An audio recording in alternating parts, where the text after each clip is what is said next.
A facilidade que a gente tem hoje para produzir textos com inteligência artificial traz, claro, um monte de vantagens, tanto para trabalho quanto para estudo ou até para entretenimento. Mas quando a gente começa a usar esses textos criados por inteligência artificial indiscriminadamente, sem o menor filtro, isso acaba trazendo alguns problemas. O primeiro problema é que você pode acabar se acostumando demais a utilizar o texto pronto, que é produzido, por exemplo, pelo ChatGPT, e aí nas primeiras vezes que você vai utilizar esse texto, seja para algum trabalho que você tenha, você pode até dar uma revisada para ver se tem alguma imprecisão, mas com o tempo, quando você começa a perceber que ele traz poucas ou nenhuma informação errada e é um texto coerente, pode ser que você se acostume para a sua atividade a utilizar o texto cru, criado pela IA, sem uma revisão adequada ou através de uma revisão fazendo uma vista grossa. E se você utiliza com muita frequência, aumenta a chance de você começar a passar informação imprecisa, informação desatualizada e até informação falsa. Porque a gente sabe que a IA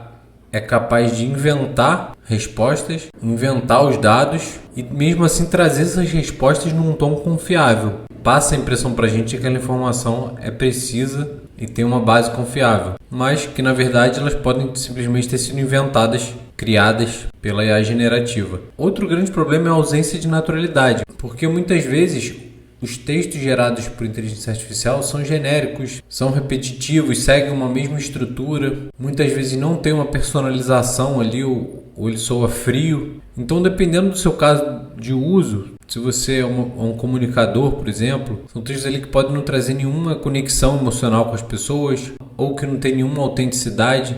Dependendo do seu caso de uso, se a percepção do leitor é que aquele texto foi gerado automaticamente, isso pode gerar uma perda de credibilidade. Nas primeiras versões, principalmente do ChatGPT, era bem perceptível quando o texto tinha sido escrito pelo ChatGPT, porque ele seguia um padrão muito claro ali de estrutura do texto, de tópicos e de conclusão, em que rapidamente as pessoas começaram a perceber quando os textos estavam sendo escritos pela ferramenta. Hoje já melhorou bastante, eles já se adaptam mais ao tipo de pergunta que a gente faz e também ao contexto, mas mesmo assim, para quem é acostumado, para quem usa diariamente esse tipo de ferramenta, geralmente tem uma facilidade maior de perceber quando encontra um texto escrito por inteligência artificial, encontra alguns padrões ali. O outro problema é o risco de plágio, porque esses modelos de inteligência artificial são criados, são treinados com grandes volumes de dados públicos, dados que estão espalhados pela internet, e mesmo que eles tentem evitar copiar o texto integralmente, ou que você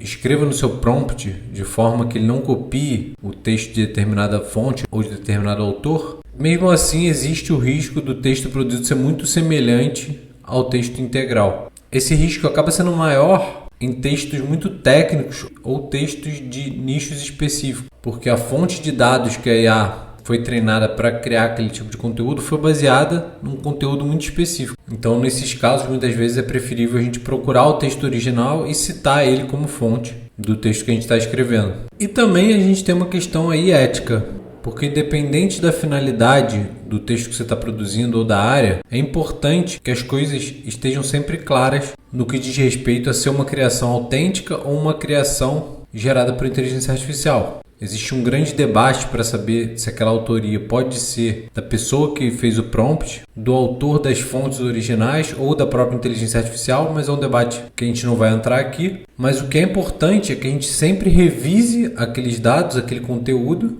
ajuste se for necessário e, se for o caso, a gente assuma que for escrito por inteligência artificial, que não tem problema nenhum, já que hoje é uma coisa corriqueira, uma coisa que está no dia a dia das pessoas.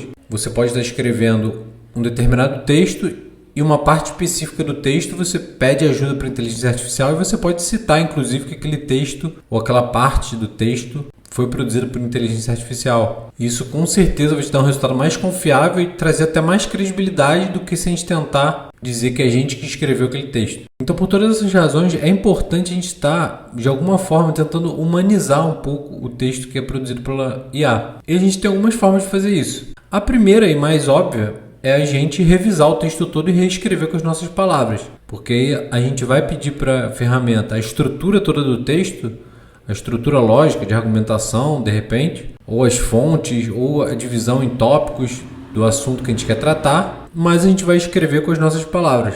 Então vou pedir aqui, por exemplo, posso pedir aqui para ele, escreva uma introdução com os principais problemas de não humanizarmos um texto escrito por IA. Então o que ele traz? Com o avanço das inteligências artificiais na produção de conteúdo, tornou-se cada vez mais comum o uso de textos gerados automaticamente em diversas áreas como marketing, educação, atendimento e comunicação institucional. No entanto, um dos principais desafios desse tipo de automação é a ausência de humanização. Quando um texto não é adaptado ao tom, ao contexto e às emoções humanas, ele tende a soar mecânico, impessoal e muitas vezes desconectado do público. Isso compromete a clareza da mensagem, reduz o engajamento, enfraquece a identidade da marca e pode gerar desconfiança no leitor. Bom, as características que ele está dizendo aqui que um texto gerado por inteligência artificial possui são exatamente as características que a gente está vendo aqui. Um texto basicamente frio, bem direto ao ponto e até mecânico. Então, se você precisa de uma introdução, escrever uma introdução sobre esse tema, que no caso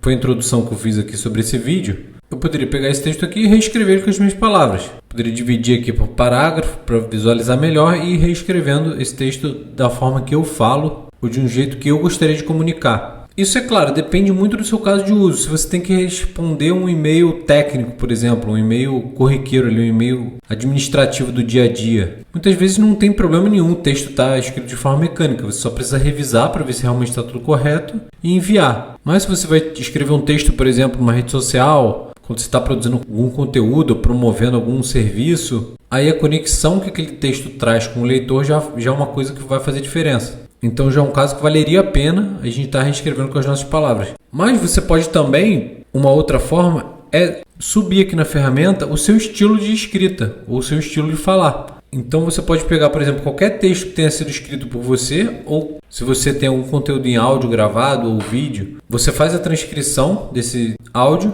e aí a gente tem diversas ferramentas para fazer isso, e você deixa um arquivo salvo com o seu estilo de falar. Quanto mais texto tiver ali para ela se basear, melhor. Porque mais parecido o texto vai ficar com o seu jeito de falar. Então, só como exemplo, eu vou subir aqui para ele o texto que eu escrevi sem a ajuda da IA a introdução desse vídeo. Que eu fiz um breve script aqui, dizendo qual os problemas da gente não revisar o texto escrito pela inteligência artificial, da gente não tentar humanizar esse texto. E aí eu coloquei alguns tópicos aqui, o problema da gente se acostumar com esse texto, a ausência de naturalidade, o risco de plágio, questão ética. Eu sempre escrevo do modo que eu costumo falar, porque aí fica mais fácil para mim, para depois acompanhar o script quando eu estiver gravando. Então, copiei esse texto aqui que eu escrevi, salvei aqui com o nome meu estilo de escrita e vou subir aqui para o ChatGPT. Então aqui eu já estou subindo o documento e agora eu vou pedir para ele reescrever. Reescreva com o meu estilo de escrita baseado no arquivo enviado. É claro que eu botei um texto muito curto, eu botei um texto aí de uma página só. Então ele com certeza não vai trazer exatamente o meu estilo de escrever, o meu estilo de falar, porque ele está se baseando num texto muito pequeno. Mas é só a título de exemplo para a gente ver como funciona. Então aqui eu estou pedindo para ele reescrever, mas eu poderia ter pedido antes de ter pedido o texto. Você pode simplesmente já ter salvo no seu computador um arquivo aí com o seu jeito de escrever, um texto escrito por você, ou uma transcrição do seu jeito de falar. E antes de você fazer a pergunta para ele, você já sobe o arquivo e pede: escreva uma introdução com os principais problemas de não humanizarmos um texto escrito por IA com o meu estilo de escrita baseado no arquivo enviado. E aí, mais uma vez, quanto mais conteúdo você tiver para fornecer para a ferramenta, mais parecido vai ficar com o seu estilo de escrever.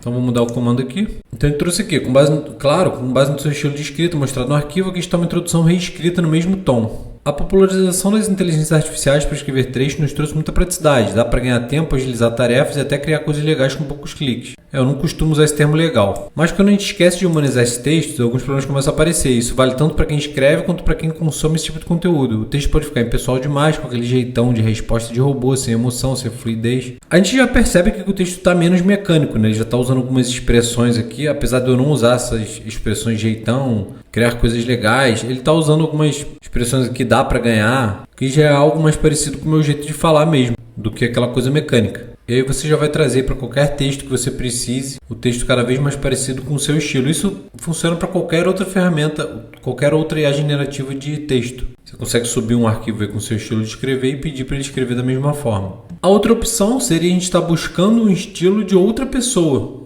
de alguma pessoa que você se identifique com o jeito de falar, que tenha um tom mais informal, ou mesmo que seja um tom mais formal, mas que tenha um estilo próprio. É claro que se você vai usar para criar um conteúdo seu, faz muito mais sentido que ele se baseie no seu estilo. Mas dependendo do seu caso de uso, se você quer gerar, por exemplo, uma apostila, um e-book para determinada finalidade, você pode pegar alguma pessoa daquele nicho que fale de um jeito que você se identifique mais ou que você goste e buscar a transcrição dos áudios daquela pessoa. No próprio YouTube a gente tem aquela ferramenta, YouTube Scribe, que eu já até gravei um vídeo sobre isso. E se o vídeo tiver legenda, às vezes ele já gera a legenda automática no próprio YouTube. E é sempre melhor a gente pegar de um vídeo do que de um texto, porque se a gente pegar de um texto daquela pessoa, a gente não sabe até que ponto a própria pessoa não usou também a inteligência artificial para ajeitar aquele texto, né? Então, se tem algum estilo ou algum tom que você pretenda usar, é preferível você estar pegando de uma transcrição do áudio ou de um vídeo daquela pessoa. E a outra opção seria a gente estar usando ferramentas que são específicas para essa finalidade, para estar humanizando textos criados por inteligência artificial. Então a gente tem ferramentas gratuitas, como por exemplo, essa ferramenta aqui, humanizar-texto.net. E aí essa ferramenta, ela é treinada para remover padrões de escrita típicos de inteligências artificiais, como ChatGPT, como DeepSeek, Gemini. E aí ela acaba tornando o texto mais natural e ela também ajuda a evitar a detecção do texto por sistemas anti-inteligência artificial. Porque a gente tem ferramentas que são voltadas para identificar que um texto foi escrito por IA. E isso reduz, inclusive, a possibilidade de a gente fazer um plágio não intencional, onde a gente pede a geração de um texto e ele acaba trazendo um texto ali muito parecido ou muitas vezes quase idêntico ao texto original. Então aqui basta a gente colar o texto, a gente pode copiar e colar aqui. Então vamos pegar lá o nosso texto, o texto que foi escrito primeiro aqui pelo ChatGPT e vamos jogar aqui. Só clicar em colar. Ele pede para a gente permitir que a ferramenta veja o texto e as imagens copiadas para a área de transferência e vamos permitir. E basta a gente clicar em humanizar texto e aguardar. Então ele trouxe aqui: com o boom das inteligências artificiais na criação de conteúdo, o emprego de texto feito por máquinas tornou-se para lá de frequente em vários campos de tipo de marketing e educação, o atendimento e a comunicação institucional. A gente já vê que está bem menos artificial já do que a primeira versão aqui. Com o avanço das inteligências artificiais na produção de conteúdo, tornou-se cada vez mais comum os de textos gerados automaticamente. Só nessa parte inicial aqui a gente já vê que está bem mais natural. Mas um dos maiores problemas dessa automação é que falta humanidade. E aqui a gente tinha, no entanto, um dos principais desafios desse tipo de automação é a ausência da humanização. Então o próprio texto que ele criou já está corroborando o que ele está dizendo. Então essa é uma outra alternativa. A gente está usando uma própria ferramenta de IA para reescrever o texto feito por outra IA. A gente poderia até pedir para o próprio ChatGPT também, para escrever aquele termo de forma mais humanizada. Mas aí a gente estaria correndo o risco ainda dos mesmos problemas de gerar um texto que pudesse ser detectado por outra IA, ou a questão de gerar um conteúdo impreciso com fontes não confiáveis. É claro que todos esses problemas, mesmo depois da gente passar por uma ferramenta de humanização, a gente vai precisar revisar, porque senão a gente vai correr o risco de cair no mesmo problema. A gente tem também uma outra ferramenta gratuita que se chama Monica.im, e é uma ferramenta que tem diversas funcionalidades, mas eu vou mostrar para vocês a funcionalidade de humanização de texto, que é gratuita. Então a gente vem aqui em produtos, aqui tem ferramentas de escrita, humanizador de texto de IA. E ela funciona da mesma forma, a gente vai só colar o nosso conteúdo aqui e pedir para ele humanizar o texto. E ele tem também a função de detector de IA, então você pode jogar o conteúdo aqui e pedir para ele analisar a probabilidade daquele texto ter sido criado por uma inteligência artificial. Essa ferramenta aqui, ela tem a vantagem de suportar mais idiomas, ela suporta até 120 idiomas. Ela tem diversas outras funcionalidades, como eu falei. Ela faz resumo de artigo, tradução, verificação gramatical. E ela tem a facilidade também dela ter integração com o Chrome. Ela tem uma extensão para o Google Chrome. Se você vier aqui em extensões, visitar Chrome Web Store e digitar aqui Mônica, já aparece aqui, a primeira opção. E aí você pode estar clicando aqui para usar ela direto no navegador do Google Chrome. Então é isso. Essas foram algumas formas de a gente estar humanizando um texto gerado por IA e algumas das razões por quais a gente tem que se preocupar com isso. Então é bom a gente criar o hábito que, mesmo que a gente peça o texto integralmente para a inteligência artificial criar, a gente está revisando todas aquelas informações, ver se não tem alguma informação imprecisa, alguma informação falsa. E se for o caso, a gente reescrever com as nossas palavras. Então é isso, vou ficar por aqui. Até o próximo. Um abraço.